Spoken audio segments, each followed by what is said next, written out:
I counseled here out of the church for a while. I mean, going way back in college, my bachelor's degree was in psychology, and I just left that feeling a little more confused than better. I just knew the answers weren't all there, and lived a lot of life, had a lot of kids, talked to a lot of people with a lot of problems, and decided, hey, if I'm really going to be talking to people, I want to get better at this. And I know that the Bible has the answers. So I went back to seminary, got my master's degree in counseling, began doing it in the church. I remember very clearly telling the admissions counselor at seminary, oh, I don't want to do anything with this. I just want to be a better mom. I just want to be a better wife, a better friend. And God had different plans, because once I kind of started doing it here at the church with people, I just really fell in love with it, because for me, I felt like I just get to get a front row seat to seeing the Lord work in hard places in people's lives. And it grew my faith so much, even in just seeing that. And I wish you all could have the same front row seat, because it's a beautiful thing. And I know sometimes we really avoid the hard conversations and the hard places, because it can feel a little bit heavy and a little bit hopeless. And if it's your tendency to want to run away from hard things, I hope I can change your mind about that tonight, because the beauty of the gospel is shown best in the hard places.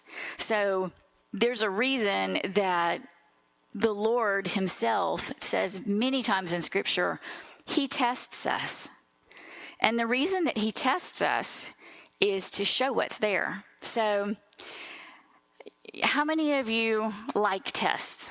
How many of you remember being in school and you were the kid, that you just couldn't wait till test day? Yeah, not many, right? Why don't we like tests?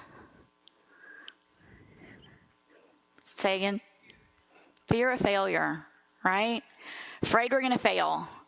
Test anxiety is a really real thing. Sometimes we have other kinds of tests. We will have medical tests. Something's not quite right. We go to the doctor. The dreaded thing, there's some kind of mass. Now we need to do a biopsy. We dread that test because we dread the bad news that can come from it, right? But the thing about tests is, the test doesn't create anything difficult. It only reveals it. It only shows what's there. And so if you fail a test in school, it shows a deficiency in your learning, right? It shows a place where you didn't quite master this concept. You need to learn this better.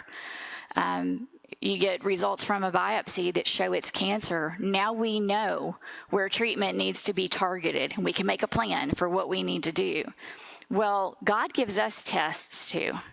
And the tests that he gives us are not to make us fail, not to shame us, not to beat us down in any way, not to make us feel bad about ourselves.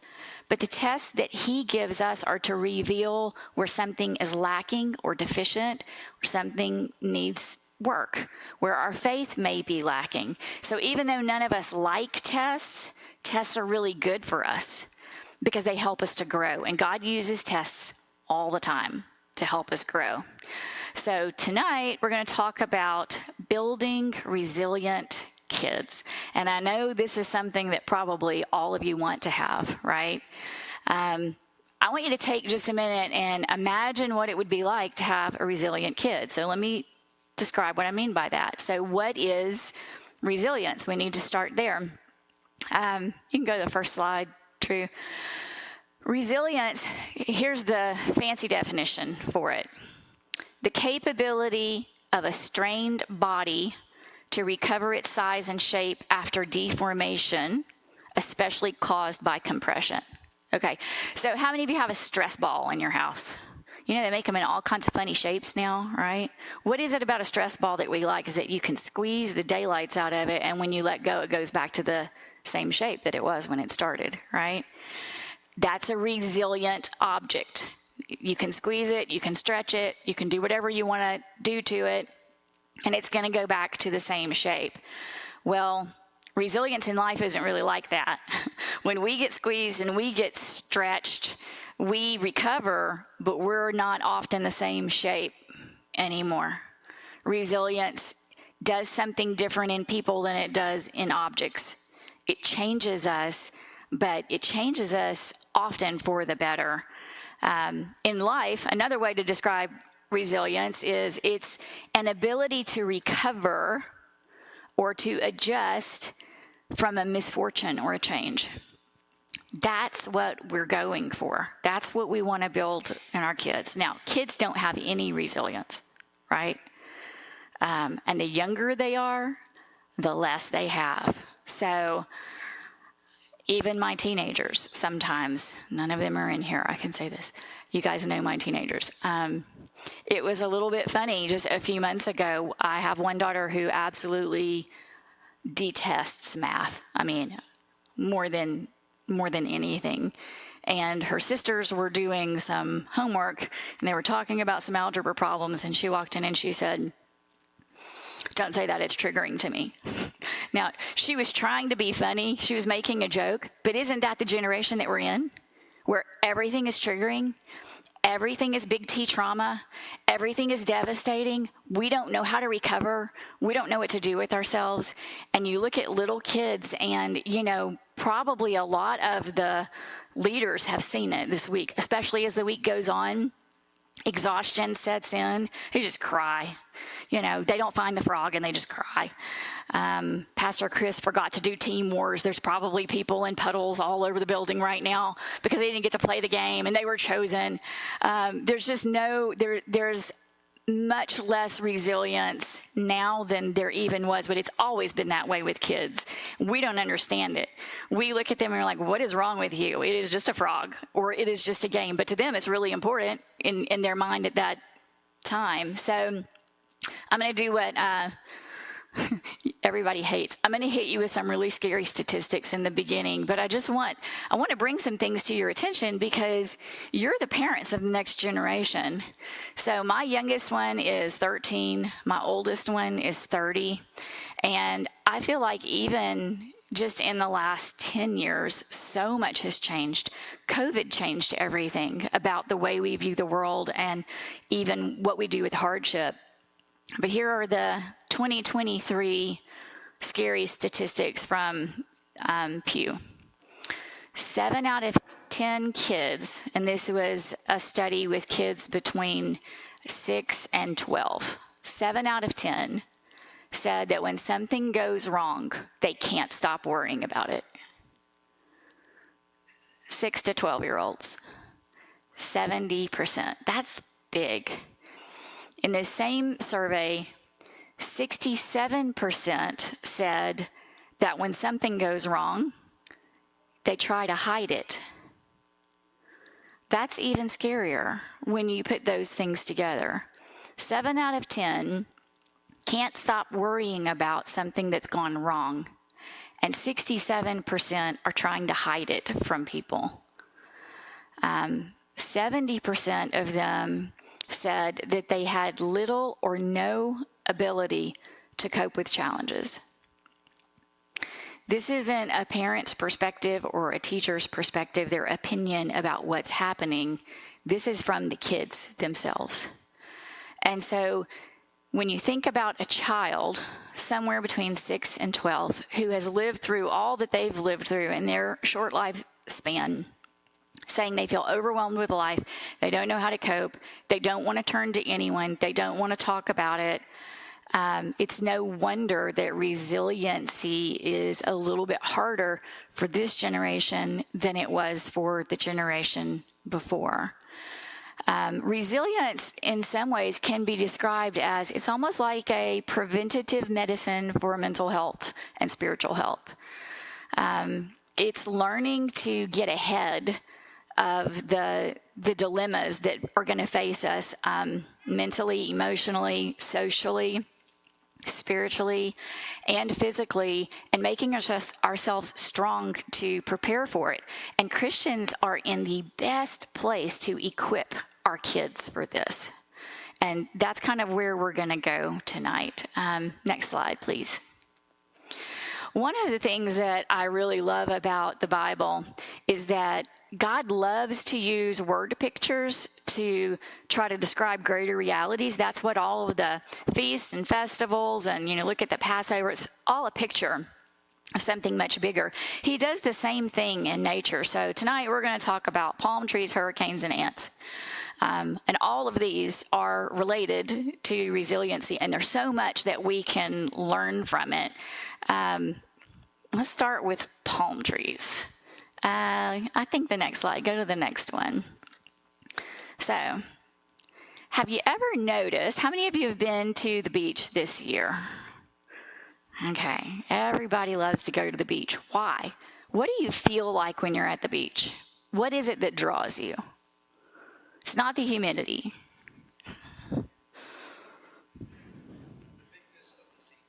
The what?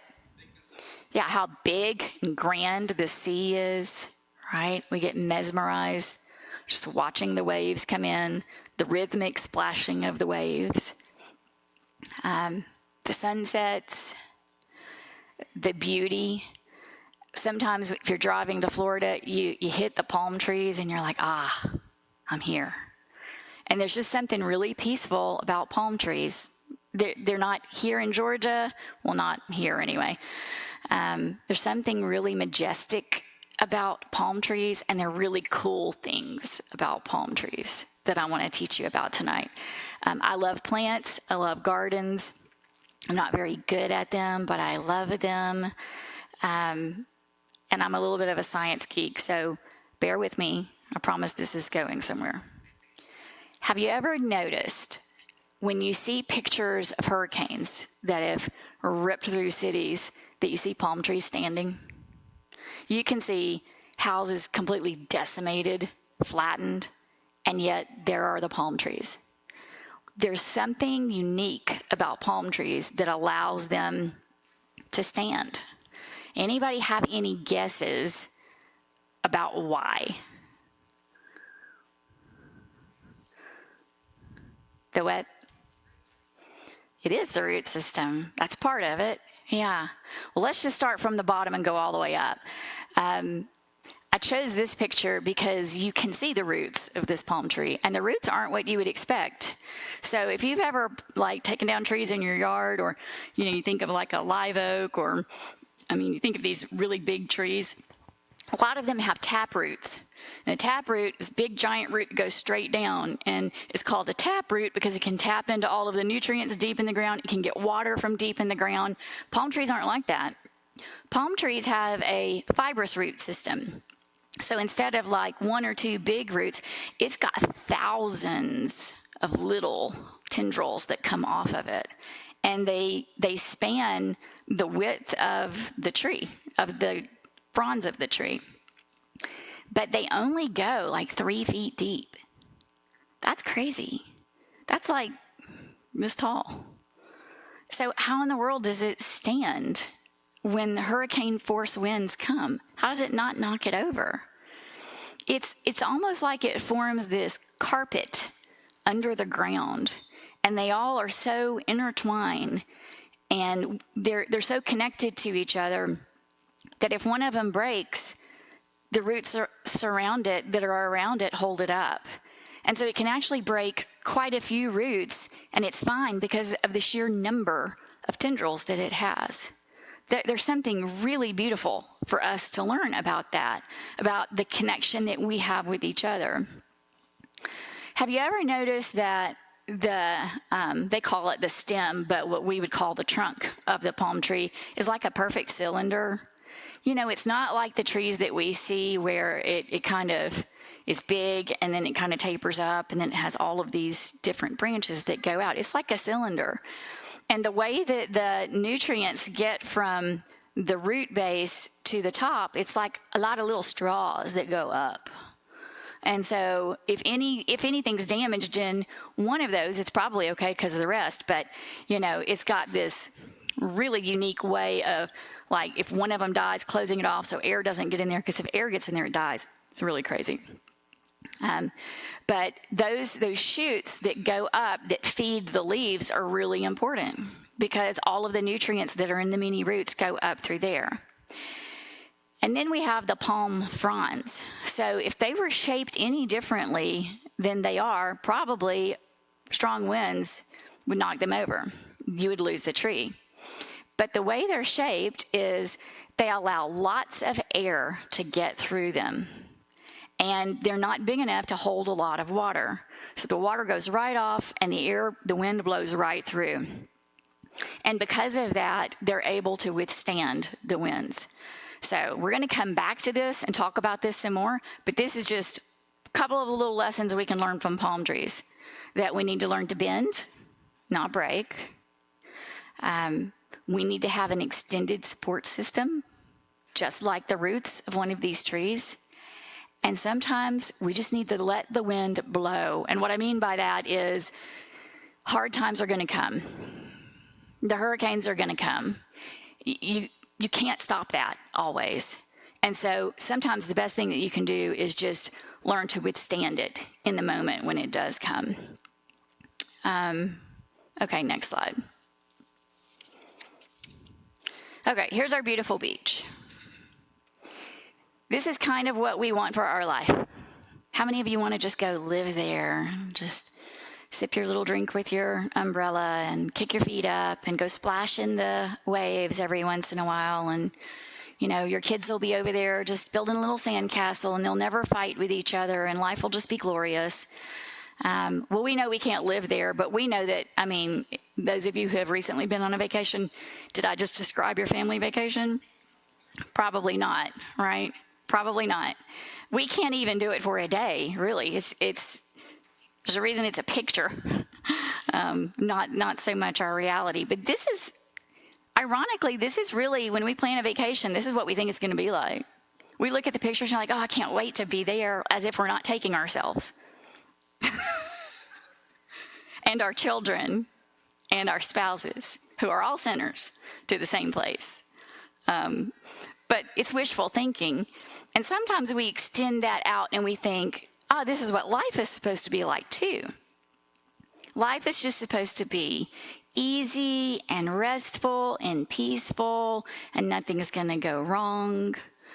But if you live near the beach, there's good and bad that goes with that. If you live near the beach, you will have moments that look like this. You will experience beautiful sunsets. You will build sandcastles on the beach more often than people who don't live on the beach. But if you live near the beach, next slide, this could happen. So this is a picture of the aftermath of Katrina. These things go together. The potential for beauty and goodness and enjoyment and peace are always accompanied by the potential for devastation and loss and heartache and sadness and grief. And if you want to avoid everything here that's in this slide, you're sacrificing everything that was in the first slide.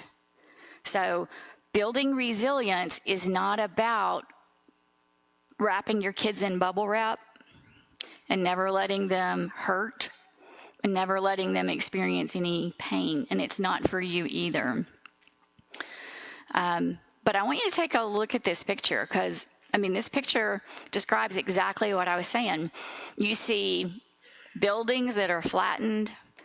You see some that are still standing. There's chaos everywhere.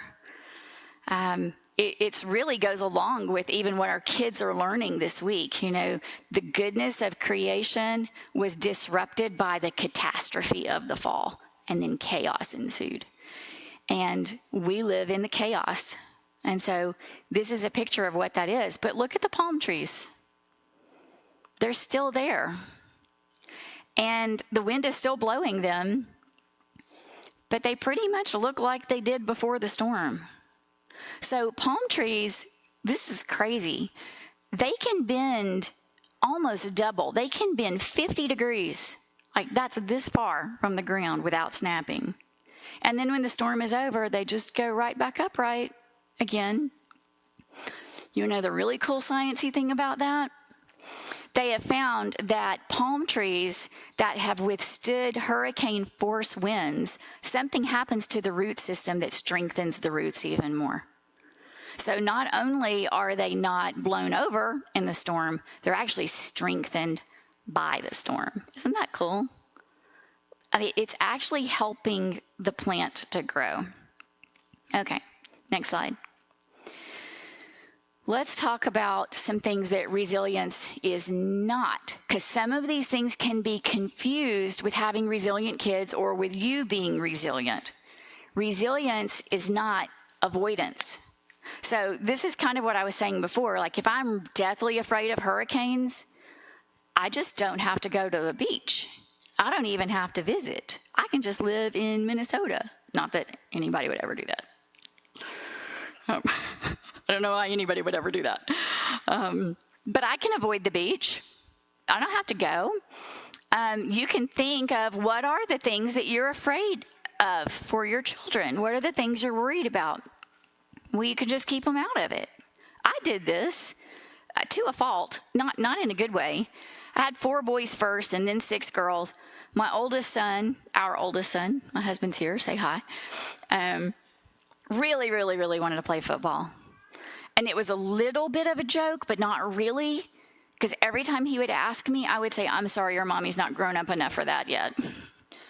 Because I couldn't stand the thought of him being hurt on a football field, and so I couldn't do it. I had too much anxiety about what might happen to him. So he never got to learn resilience in that way because it was never tested, because I wasn't big enough for it to be tested for him. So avoidance is not resilience. It's not the same thing. There are common things that we can do that fall into this. I want you to stop and think for a minute, like, what are the things that I avoid for my kids? What are the things that I'm afraid to let them try?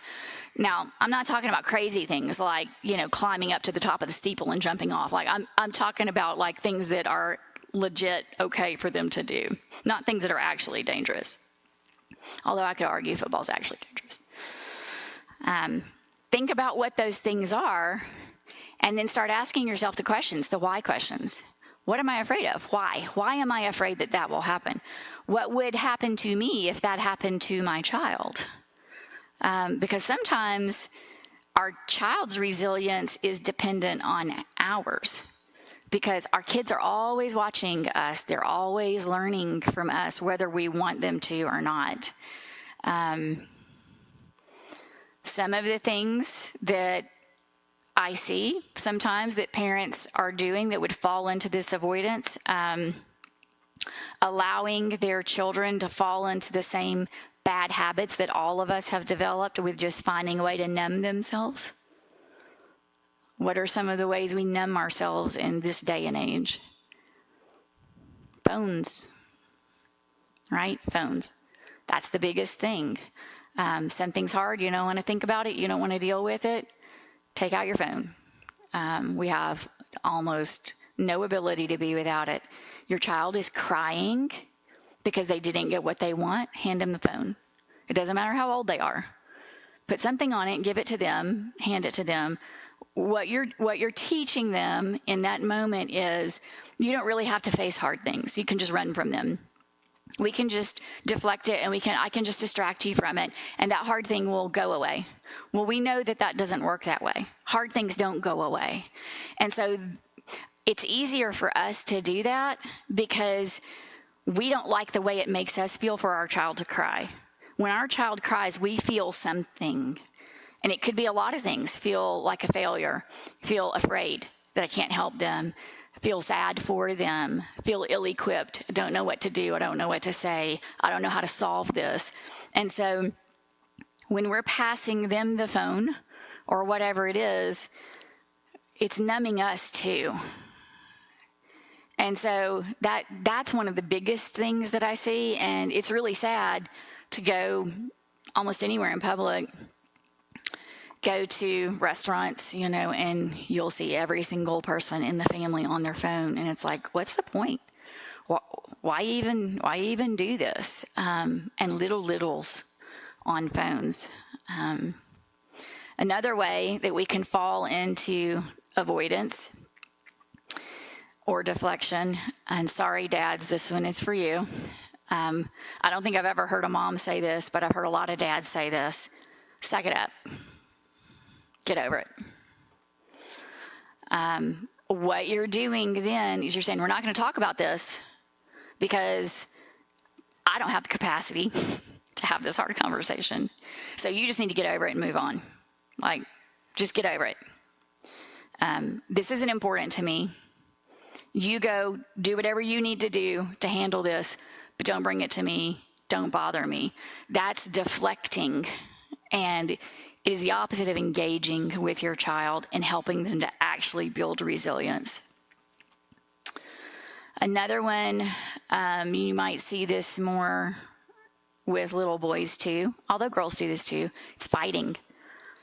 I don't want to enter in. I don't want to really solve it. I just want to win. So I'm going to beat you up. I'm going to fight you. I'm going to have my way. None of these are resilience. Sometimes all of these are mistaken for, oh, he's so strong. She's so strong. Look, she just got over it, you know.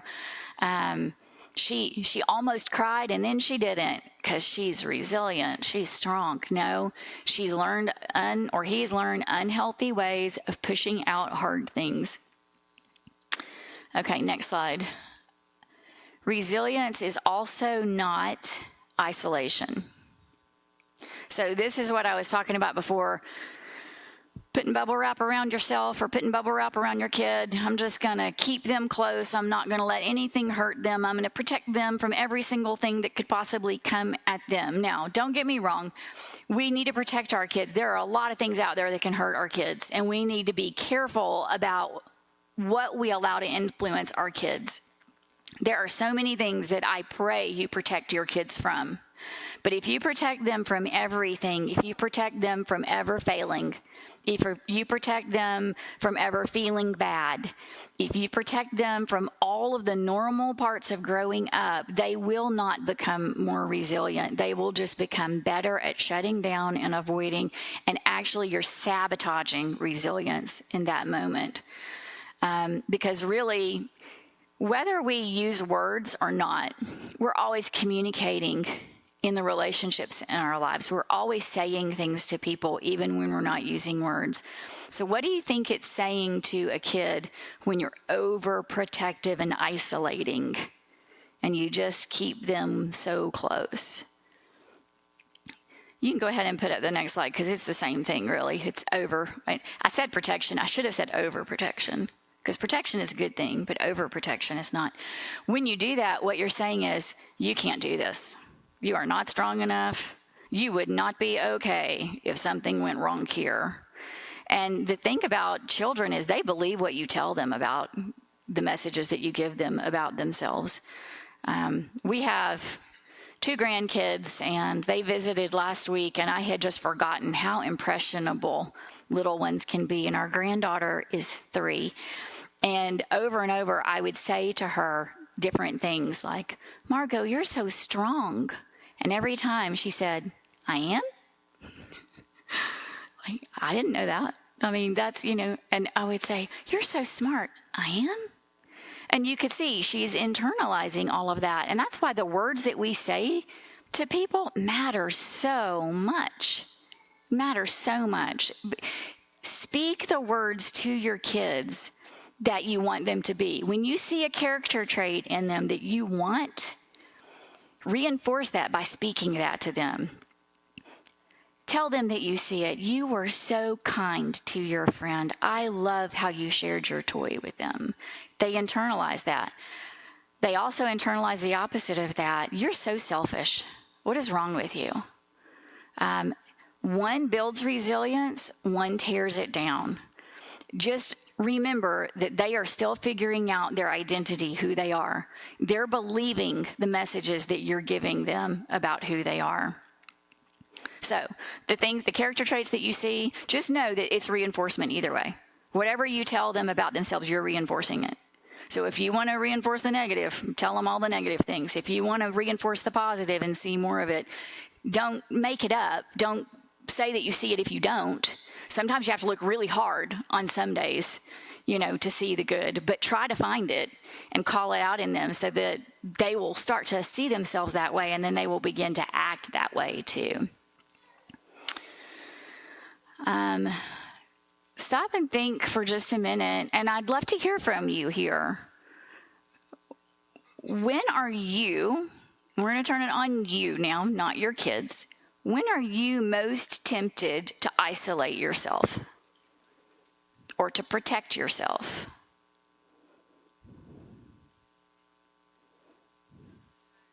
When you're tired, right?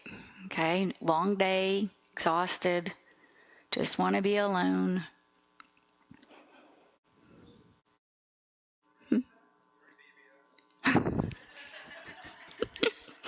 Understandable.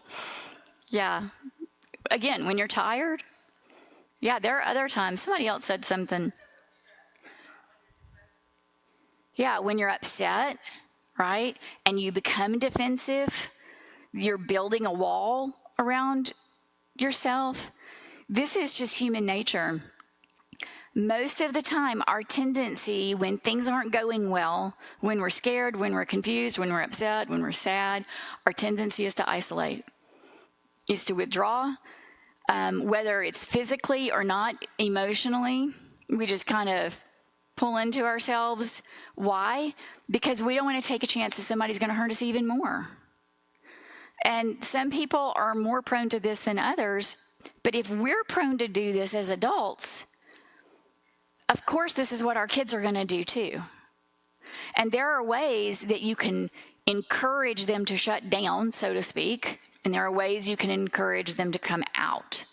And you always want to be moving toward your children, not away. I hope you're not feeling bad about yourself, because this is not a, look what I did and you should just do it like me. This is a old mom learning from a lot of kids and a lot of mistakes, I promise you.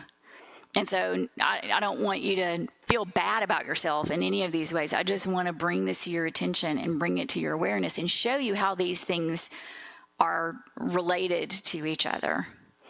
Okay, we're going to go a little bit further with our thought experiment. Now I want you to think about your tendency to withdraw, to want to be alone, to want to be left alone. Just don't touch me, don't talk to me. Any of you, I'm like this, Brad will tell you, where you say like, you're in a funk, you're having a bad day, and your husband says, "What's wrong?" "Nothing."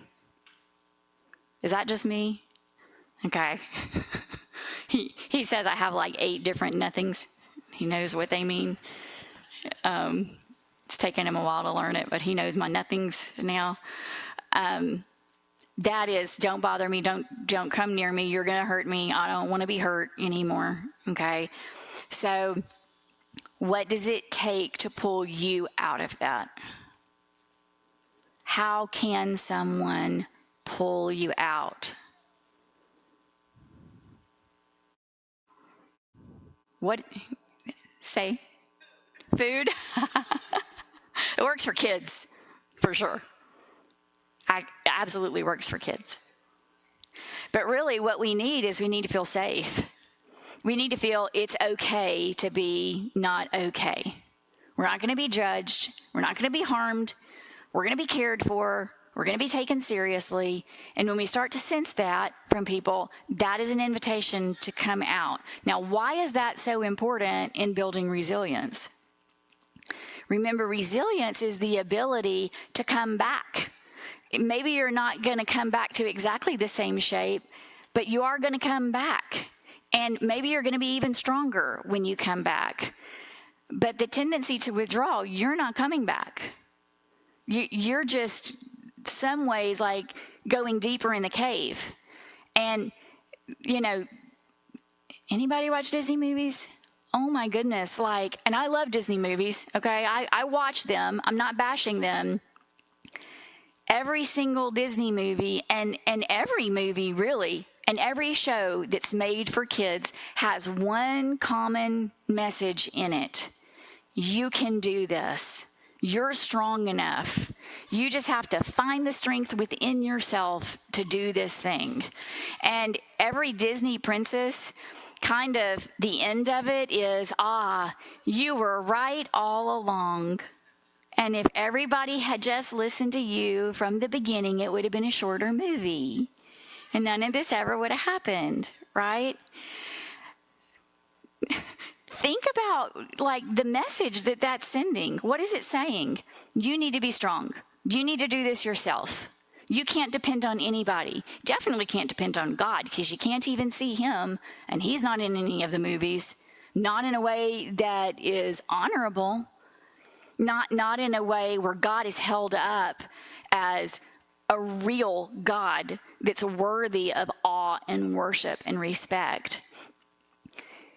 All of these things that are coming into our kids' ears and into their minds are telling them you need to be enough on your own, and you can be enough. And if you're not, you're just not strong enough. And so you just need to get stronger. I think this is why that scary 67% of kids don't want to say when they're struggling, because it makes them look weak. Well, the reality is they are weak. We're all weak. And that's by design. That's not defect. That's design. I say this a lot in the training that we do, but I'm going to say it to you because I really am just a little bit amazed by this, that, our kids are learning about the days of creation, what has gone wrong with the world. And in Genesis 1, in the days of creation, every day at the end of the day, God says, and it was good. And it was good, and it was good. And then on the last day, he says, and it was very good. And he created this world without the hurricanes, without any of these catastrophes. But it is God himself who registers the very first complaint in the history of the world. It was not Adam. It was God who said, it is not good for man to be alone. It is hardwired into us that we are created for relationship. We're created primarily for relationship with God, but we're also created for relationship with each other. Because when God said that, Adam had God. He had full access to God. He walked with God in the garden. He had perfect relationship and harmony with God. And yet God said it's not good for man to be alone. And that's why he created Eve. And he was talking about marriage, but he wasn't just talking about marriage. He's talking about community. And the reason that it wasn't good for man to be alone is because we are the image of God. We're meant to reflect something about God, many things about God. And God has existed from eternity past in community. God the Father, God the Son, God the Spirit. And so if we're meant to reflect God's image, we have to be in community too. So we're going to talk a little bit in the second half about the different attributes of God. There's some attributes of God that we can never be. No matter how hard I try or how much I wish that I could be, I cannot know all things. I cannot be in all places at the same time. I do not have the power of the universe at my fingertips. There are many things about God that we can never be, but there's some things about God that we can be. And just think the fruit of the Spirit. We can be loving, joyful, patient, kind. We can have self-control. Those things he requires of us. He calls us to be those things. He doesn't require us to be the things that only he can be.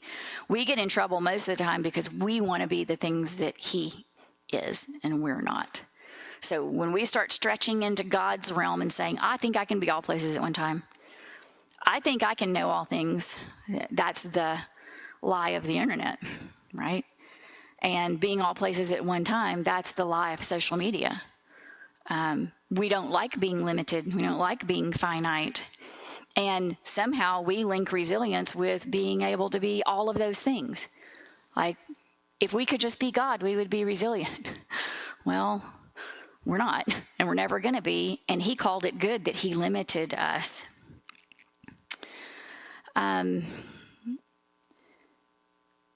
So why is it so hard? Why is it so hard to build resilience in ourselves and in our kids. I think a lot of it is because we don't really understand who we are or how we're made. We don't understand our own makeup. And so we're doing what I said. We're trying to be something that we can never be, that we're not. There are a lot of things that are true about us, but resilience needs to happen in all of these categories. First of all, we want our kids to be physically strong, right? We are physically embodied people. We want them to be strong. That's why they have PE. That's why they do sports. That's why we tell them to go outside. They're also emotionally engaged in the relationships in their lives. That's a good thing. It's not a bad thing. If you want them to be resilient in any area, you have to give them the freedom to try something and fail it, which means you've got to let them swing the bat over and over and over again and strike out and then cry and then pick themselves up and then do it again the next day. They're embedded in a particular social context. They're in a particular family. They're in a particular community. And there's going to be heartache there. There's going to be hurt within the family. There's going to be hurt with their friends. They're also spiritually embattled. Every single one of us are living in this world. But the most important thing is that their little hearts already have a throne. And that there's someone that sits on the throne of their heart. And it's either self-enthroned at this stage or it's God enthroned. And true resilience really is only going to be built with the heart that is enthroned by God, because it's only there that we can really draw the strength that we need. It's not within ourselves. It's not like all of the Disney princesses say. It has to come from outside of us. And this is completely opposite of our individualistic society that we live in, where it's all about me. I can decide who I want to be. You can be whoever you want to be. And look at the extreme that's gone today. Wasn't true 20 years ago. I can rewrite everything about myself, and you have to agree with it. And if you don't agree with it, then somehow you are harming me in some way, and you're responsible for that. Even in the legal realm, it's gotten that way. But what we need to do instead is we point them to the source of strength that's outside of themselves. Because here's the thing, kids are actually pretty smart. They know a lie when they hear it. And so when you tell them they can be whatever they want to be, do you think they actually believe that? I think most kids are smart enough to know, no, I can't. Not really. I can't be a butterfly. I wish I was a butterfly. I can't be that. Although who knows, where we're headed. But then they start feeling like, oh, I'm really deficient. There's something wrong with me because mom says and dad says that I can be anything that I want to be, and I'm trying to do this and I can't hit that ball to save my life. So there must be something really bad, flawed, wrong with me. And instead of saying, you can do this, point them to the Lord, who you don't have to do this. Because God is the only one that can do everything. He's the only one that knows all things. He's the only one, and teach them about those attributes of God. Okay, I want to turn to Psalm 92. This is really interesting, and if you don't have your Bible, that's fine. I'll read it to you. If you know anything about me, you know how much I love the Psalms. I'm just going to read this really quick. And then when I come back from the break, I want to read the whole psalm to you. When we come back from the break, we're going to talk about this section that's up there.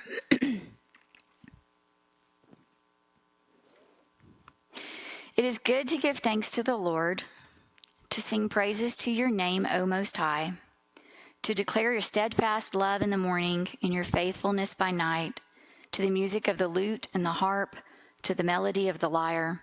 For you, O Lord, have made me glad by your work. At the works of your hands I sing for joy. How great are your works, O Lord! Your thoughts are very deep. The stupid man cannot know. The fool cannot understand this. That though the wicked sprout like grass and all evildoers flourish, they are doomed to destruction forever. But you, O Lord, are on high forever. For behold your enemies, O Lord, for behold, your enemies shall perish, all evildoers shall be scattered. But you have exalted my horn like that of the wild ox. You've poured over me fresh oil. My eyes have seen the downfall of my enemies. My ears have heard the doom of my evil assailants. The righteous flourish like the palm tree and grow like a cedar in Lebanon. They are planted in the house of the Lord. They flourish in the courts of our God. They still bear fruit in old age. They are ever full of sap and green, to declare that the Lord is upright.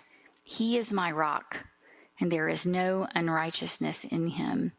So when we come back, I really want to focus on these verses that are on the screen. The Bible actually talks a lot about palm trees. I hope that you'll get really curious and go look at all the different places that it is. But I love it that the Lord likens the righteous to a palm tree, given everything that we've talked about. So let's take 10 minutes, and then we'll come back and talk about this a little more. So I'm going to go back to Psalm 92 and just pick up a little bit. I'm going to have to talk fast because I have too much to say. So I'm not going to talk too fast. But I do want to just point out a couple of things to you in this passage. First of all, I slow down when you read your Bible and really try to understand everything that he's saying. I wish I could walk through the entire psalm. I don't have time to do that. But for God to say the righteous flourish like a palm tree, that almost gives me chill bumps to think, wow, really what he's saying is they're resilient. When the righteous flourish, it's not any promise that the hurricane's not going to come and you're not going to get knocked down and the wind's not going to be awful. The picture that we saw of the hurricane, that destruction is real. It's not imagined. It's not exaggerated. Things really are destroyed. And it really is like that in life when the hard things come. So there's nothing exaggerated about it. But what God is saying here, but the righteous are going to come back. And I am going to strengthen their roots. And something good is going to come as a result of the storm that they've endured. I can't help myself. I have to go back. Okay, let me just back up just a little bit to a place that's not in this one, but there's a little bit farther back in the psalm. Verse 5 says, "How great are your works, O Lord! Your thoughts are very deep." Think about what that's saying. How great are your works? Your thoughts are very deep.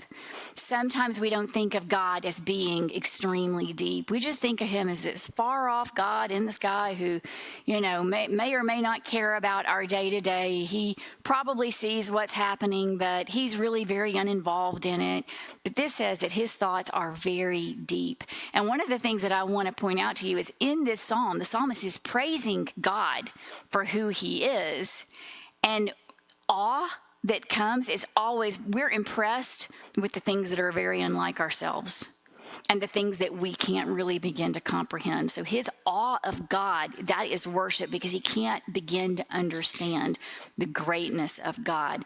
The other thing that I want to point out in this is that word flourish is really kind of going back to another word earlier in the stanza when it's not talking about the righteous and it's talking about how it seems like the foolish man is flourishing. It seems like the foolish man is doing just fine. Things just sprout up like it's easy. Anybody else have a garden where the weeds grow way faster than everything that you're trying to grow? And the deer only like the real plants, not the weeds? That's been the case with me this year. But the end of the psalm is saying, but God is sovereign over all of that, and the righteous will flourish and the evil will not. Okay, let's move on to the next slide because I do want to help this to be a little bit more practical for you. So how do you do this? How do you raise resilient kids? Well, good news, bad news is it has to start with you. It's hard for you to pass on to your kids what you don't have for yourself. So resilience in your kids begins with resilience in yourself. I know, I'm sorry. That's because you're always teaching them. They're always watching you. Have you ever noticed your kids' eyes when something goes wrong and they're unsure of how they're supposed to respond to it, what they're supposed to feel? They look to you to see what you do. If you're okay, they're okay. if you look scared, all of a sudden they're very scared. They're watching you to know what to do and how to respond. So the good news is, good news, bad news, God is going to give you a lot of opportunities to display resilience to your kids. What are you going to do yourself when things go wrong? What are you going to do when things go wrong in your parenting? What are you going to do when you mess up? What are you going to do when you lose it with your kids and you yell at them and they're a little puddle on the ground and you know that you've done this? How will you move forward? Will you deflect it? Will you tell them to get over it? Will you blame them for it? Will you be brave enough to enter into that so that you can begin to model to them how to enter into that? Will you model to them how to bring the Lord into that and what the Lord says about that? But here's what the other mistake that people make. People look for resilience the most when they need it the most. So when life falls apart, now they want to learn how to be resilient. Well, you don't really build resilience in the middle of the hurricane. If you live in the hurricane zone, what do? Well, first of all, building codes are going to be different. Things have to be built different if they're going to withstand a hurricane. Insurance is going to be a lot more expensive. And if you live there for any length of time at all, you learn how to batten down the hatches. You learn what you need to protect. But you know what else you learn? That you're not a palm tree. And so sometimes you just need to leave. And that's wisdom for all of those things. But you have to build resilience before you actually need it for it to be helpful to you. So again, how do we do that? Okay, next slide, I think. Oh boy, I'm just going to let you sit on that and wonder what that is while I talk about the rest of this. Okay. I know, I can't wait to hear your guesses. But don't get distracted. Pay attention. So, resilient parenting, you need a lot of strength for this, and you need the ability to regenerate things. So, healing is the best example of this. Think about a broken bone. If you break a bone, what do? You cry. Pastor Chris has recently broken a bone. Okay, what do you do if a bone is broken? You hold it still, you immobilize it, you do some protection of it, you put a barrier around it, right? But you also have to do some things, like you have to eat protein or bone won't grow back. There are different things that you have to do to rebuild. But God has designed the human body, guess what? To regenerate. Cells regenerate. And you've all heard this, that bone is supposed to be stronger after it's rebuilt than before it was broken in that one spot that it was broken. Chris disagrees. No. Okay. The other thing for resilient parenting is learning as a parent how to develop flexibility. And several of the speakers have talked about this week. So discipline when you're in public can be humiliating. Am I right? Okay, I'm going to tell you a really quick story. My most embarrassing moment as a mom was, I'll tell you how old I am after this. Do you know when the cart buggies at Kroger were like a new thing, and the little cars, and the little kids could sit in them? Well, they used to be a new thing. Y'all aren't as old as me, but it was really exciting when they were a new thing. And my little one, my oldest one, loved to get in them. And I told him we were going to the grocery store. He's like, yes, let's go. Well, I didn't go to Kroger. I went to Ingles. And Ingles still doesn't have the carts as far as I know. And I got him out of the car seat, and we walked up to the front, and he said, I want a car buggy. And I said, well, buddy, we're not at Kroger. We're at Ingles. They don't have the car buggies. Well, he began to have the biggest tantrum. He never had a tantrum ever again like this. But I was determined. I was not going to give in. I was going to win this. He was not going to have his way. So I picked him up, and I put him in the thing, and I just kept bending over like, we're not at Kroger. We're at Ingles. And we went up and down 5 aisles with him screaming to the top of his lungs, I I want to go to Kroger. I was so embarrassed. Every Ingles employee is looking at me like, what in the world?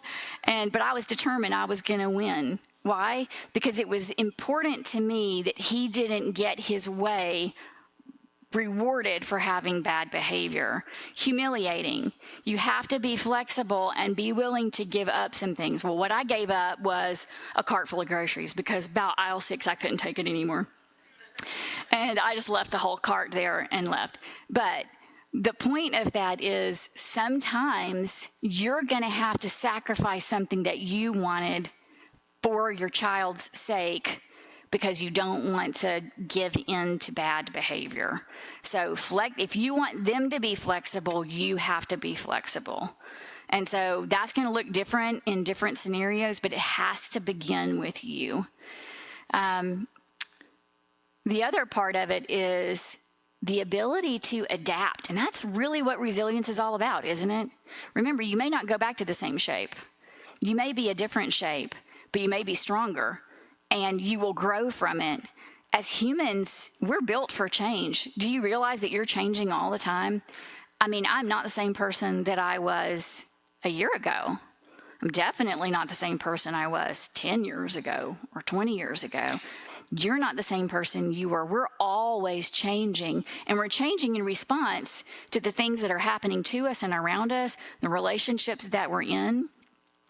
We change all the time, but when change feels hard, it's usually because our expectations are really rigid on something, and we're not willing to change them. So if we have really rigid expectations about how things are going to be, whether it's at the grocery store or your kids' sports career or whatever it is, you're really going to struggle when things don't go the way that they're planned. And the problem with that is you're not in control of your child's destiny, because ultimately your child is God's child and you're a steward of that child. And we don't often think about the fact that my child, more than my child, is God's child. And what would he have me to do with his child? How would he have me raise this child? What will you do with anger, disappointment, fear? This is a lens that you can put back on yourself. What do you do with anger and disappointment and fear when things don't go the way that they're supposed to? Have you elevated your expectations to a level that is more important than God's plan for your child in that moment? It's a really hard question to ask yourself, but it's an important one.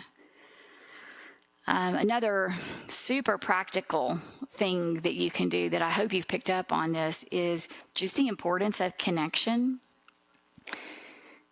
Ultimately, the most important connection you can help facilitate is between your child and the Lord, and between yourself and the Lord. That's the most important relationship that you can have.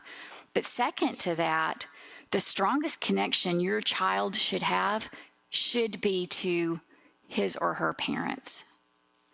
You should be the main influence in your child's life, and you should facilitate and nurture that connection in all of the ways that you can. And I mean a genuine connection. I mean a heart level connection. I don't mean just being in the same room with connection. One of the reasons I think these statistics that I read earlier are so awful is because there's this grand experiment that we decided to do on our kids about 20 years ago with technology. We didn't test this. We didn't, worry about what this was going to be like. We just kind of put devices in all of their hands. Became more than, I think, 50% like in 2009. And now we're just kind of waiting to see what's going to happen. And what's happened, the way this experiment has gone, is there are a lot of false connections that aren't real. There are a lot of friends who aren't friends. And there's this lack of authenticity, and that's what Pastor Joseph was saying kids are longing for. They're longing for it because they haven't experienced it, not really. And we can be very guilty of this in the home as well. How many of you were here the year that I did the talk on social media? Was anybody here for that? Go home, Google this and go home and watch this, because it's everywhere. It's really easy to find, but Google still-faced experiment. This was an experiment that they did like in the 70s or 80s, something like that. And it's a mom holding, in the room with their baby, face to face, and the mom ignores the baby for 2 whole minutes. And she's there, but she's not making eye contact. She's not speaking to the baby. Baby's maybe about a year old, and the baby just loses it. It's hard to watch. I mean, the baby becomes terrified because the mom won't engage. There's no connection. The mom is there, but she is cut off and she's inaccessible to the baby, and it's hard to watch. It makes me cry every time I watch it. But you know what's even harder is that's what we're doing all the time when we're on our phone. And we're holding our phone, and our baby's here, and they're talking to us, and they're babbling, and they're flailing their arms, and they're trying to get our attention, and we're just numbing because it's a hard day. So when I say build connection, I mean, how are you doing? Smile at your child. Laugh with your child. Even if you're watching a movie, watch the movie with your child. Engage even in that. Because sometimes we think, oh, I'm watching a movie with them. It's okay if I'm on my phone. They're just watching the movie. No, it's not. Pay attention to how many times they're looking at you to see if you're looking, because they want to enjoy something with you. So build a real connection with your kids, but don't stop there. Because as parents, you're going to need support. Hurricanes are going to come. Kids are going to hurt each other. They're going to hurt you. People are going to hurt them. You don't know what the storms are going to be. You don't know when they're going to come, but you don't want to be in that moment of tragedy or something really hard, and you don't have a support system, and you find you don't have any roots. Build connections in a church. This is one of the best places that you can build a connection, because you're all connected to the same Lord God and Savior. And you have one thing in common, even if everything else is different. So if you're one of these people that thinks, oh, it doesn't really matter, I can worship God on the lake, I don't really need to be in church. Well, okay, this is going to sound a little harsh, but it's not all about you.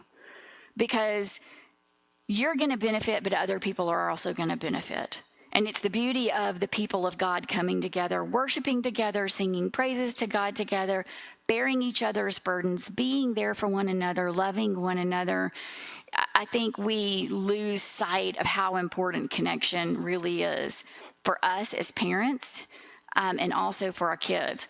By the way, what tends to happen with parents, this is more of a mom thing, sorry moms, when parents don't have connections with other people, they tend to make their child their primary connection. And that is a big burden on a kid, because a kid was never meant to be your everything. A kid was never meant to be the most important thing in your life. And that is too heavy for a kid to bear. And one way that you can test if this is true is if you don't have any resilience for anything going wrong with them, because you couldn't bear if something happened and you had to be without them because you can't imagine your life without them. So build those connections in all of those different ways. Okay, who's figured out what the picture is? Lots of people. Ants. It's ants. Okay, why do I have ants on here? This is linked to the hurricane.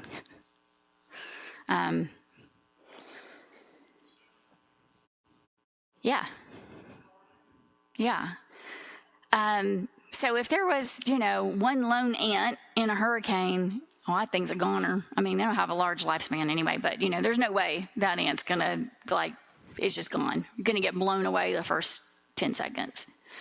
But ants have this unique ability to sense what they need, and they can make like a lifeboat, and they can float on the water for weeks like this. And none of them can do it by themselves, but they can do it with each other. So that's what the ants are. But when you think about all of the things in nature that we've talked about, palm trees. I didn't talk about hurricanes very much, but hurricanes actually are a form of resilience even for the earth, because did you know that hurricanes, even though they're really destructive and we don't like them, actually serve a really useful purpose in the earth? Did you know that? They cool the earth back down. Yeah, so even in that, there's something good that's coming. But in all of these examples, what strikes me is that the bouncing back that happens with all of these doesn't start when trouble comes. It's built into the system before it's even needed. Yeah, it's hard to imagine like a small animal surviving a hurricane, but ants have actually survived hurricanes. So what do you need? You need to be rooted. You're welcome, Chris, throwing that out there. If you're an FBC person, you know what that means for children's ministry. This includes connection to the Lord, connection to each other, but also I want you to think about, what are roots for? Why do plants need roots? What do? They take the nutrients and the moisture from the soil and they take it up into the plant so that the plant can flourish, right? What it's planted in matters. So what are you rooted in? Where are your roots? Because if your roots are in the wrong thing, it's not going to grow a good, strong tree, right? So what should we be rooted in? The Word of God, in the gospel.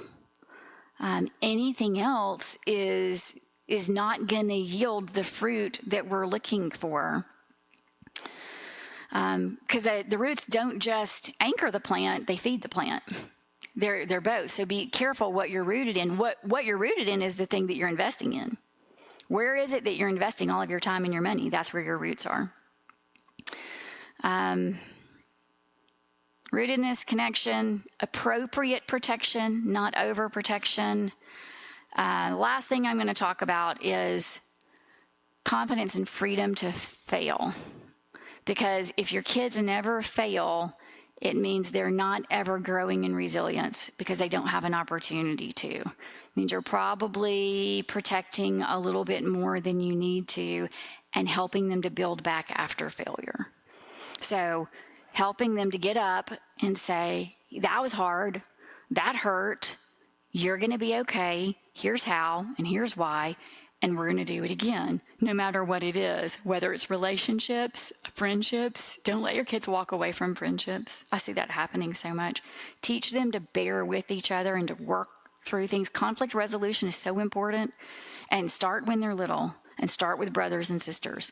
Teach them how to work things out with each other. And then notice your own anxieties and how they impact your children.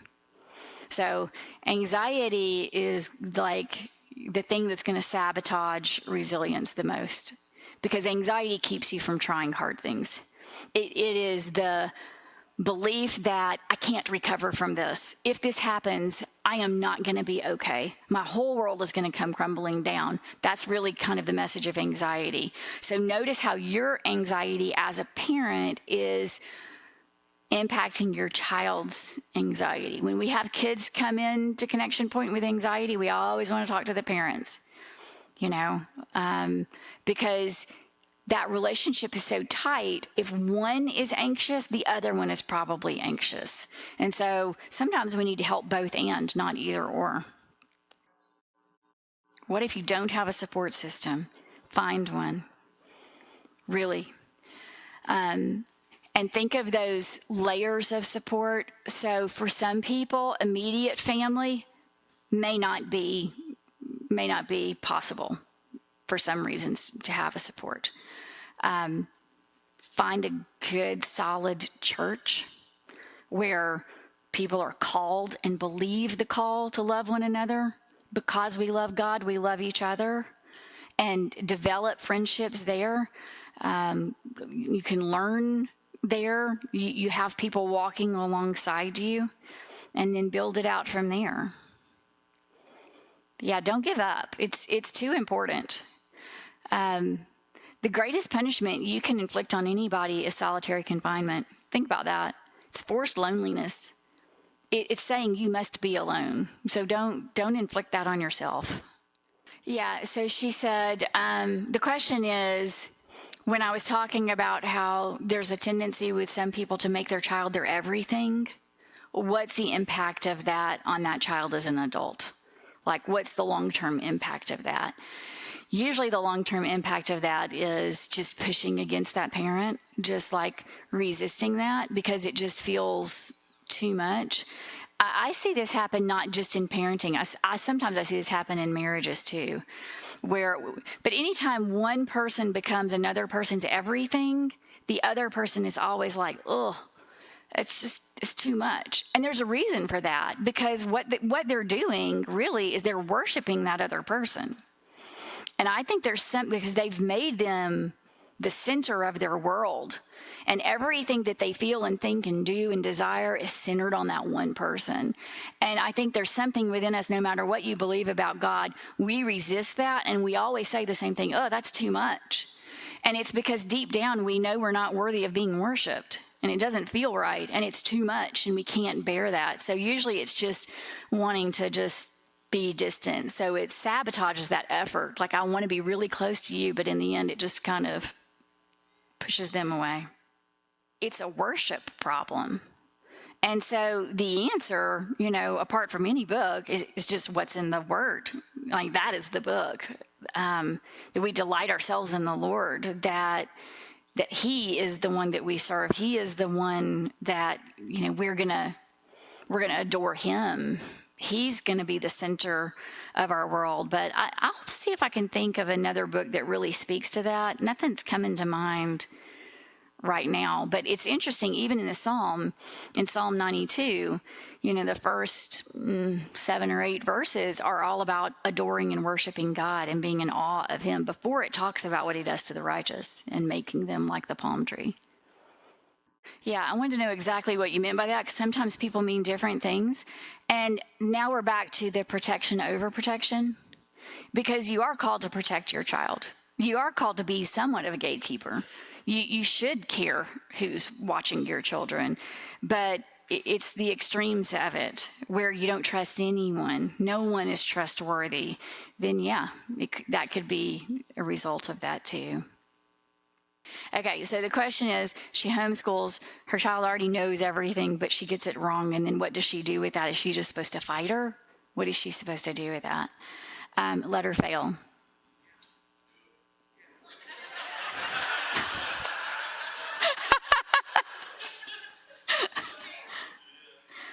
Yeah, you would much rather her fail at phonics at home than fail when the stakes are a lot higher.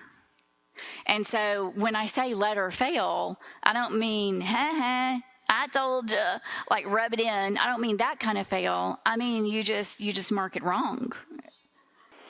Yeah, so you have to make a way for it to hit home with her that I can't bluff my way through life. People aren't going to believe me. Like, if I say something that's not true, people are going to call me out on it. And, it can be very matter of fact, but let her fail. And it's hard to let your kids fail. It hurts you to see her fail because she will cry, and it'll be good for her.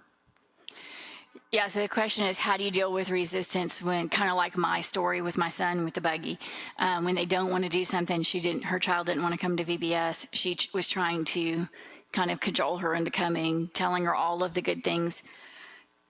Yeah, so it's a really important thing to teach your kids to think outside of themselves, because kids think the world revolves around them. And so they really are being raised in this culture to believe that if they don't want to do something, then they shouldn't do it, that's going to harm them even to do something that's uncomfortable. That's why social anxiety is through the roof. When I was a kid, I think we had just as much social anxiety. I think we were just taught that's selfish and rude. And you will speak to that person because that's polite. And I think because the resilience is lower, we think our kid won't be okay. So we don't make them do it because we're not sure that they're going to survive it. So and then they pick up on our hesitation.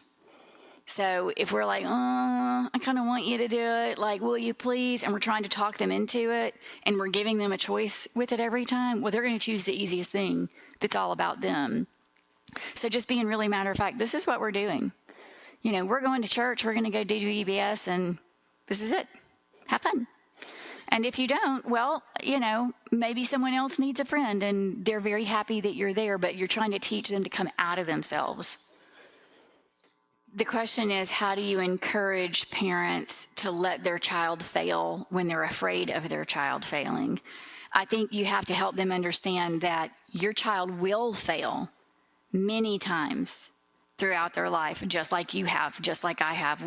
Life is full of failures. That's how we learn. And so by protecting them from it now, you're just raising the stakes so that their failures are bigger and have much more detrimental impact than now. It's kind of like, it's okay to fail at phonics at home and have to redo the lesson. If you protect a child and they don't fail until they're 13, 14 years old because you've protected them, stakes are so much higher of the mistakes that they can make, and they're going to be so much better at hiding it. And so actually you want your kids to fail. So, because if they don't ever fail, they don't ever build resilience, because they don't ever believe that they can overcome anything because they've never had to.